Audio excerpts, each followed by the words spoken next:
We'll take fully ripe half a dozen bananas. अब इसे एक बाउल में मैश कर लेंगे। यदि मुश्किल है तो मिक्सर के जार में ग्राइंड कर सकते हैं। Bananas are very healthy, rich in potassium, great source of energy, improves digestion, supports heart health and helps in weight management. हम शुगर फ्री बना रहे हैं, इसीलिए हाफ कप जैगरी पाउडर लेंगे। अब हाफ कप रिफाइंड ऑयल डालेंगे। कोई भी न्यूट्रल ऑयल चलेगा जिसका कोई स्मेल ना हो। अब इसे अच्छी तरह से मिक्स करेंगे।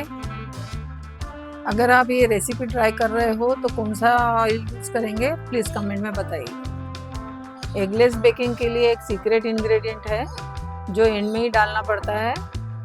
यदि आप उसे मिस कर देंगे तो आपकी बेकिंग परफेक्ट नहीं होगी, इसलिए प्लीज़ वीडियो को एंड तक देखिए।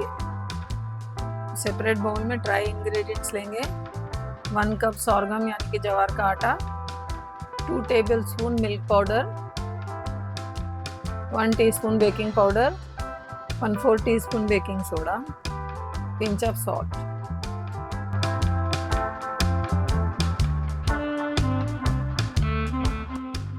सीव करने के बाद ये ड्राई इंग्रेडिएंट्स को बनाना के मिक्सचर में ऐड कर देंगे।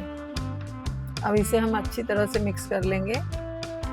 ध्यान रखें इसे एक ही डायरेक्शन में मिक्स करना है, but don't over mix. Over mix करने से केक सॉफ्ट और फ्लफी नहीं बनेगा।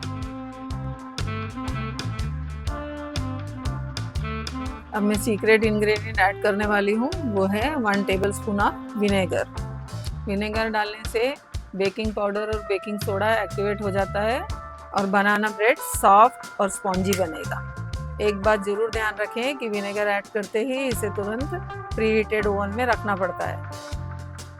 Now we'll transfer this batter into bread mold.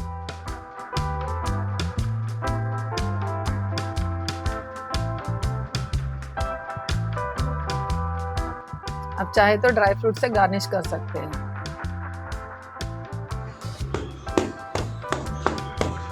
Now let's bake at 180 degrees for 20 to 25 minutes.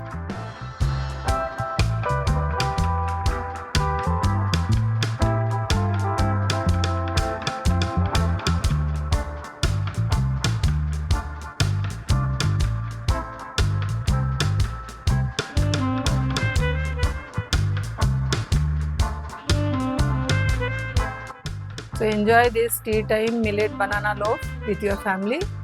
Please drop a like and don't forget to subscribe Millet Recipes with Vishala. See you in the next video.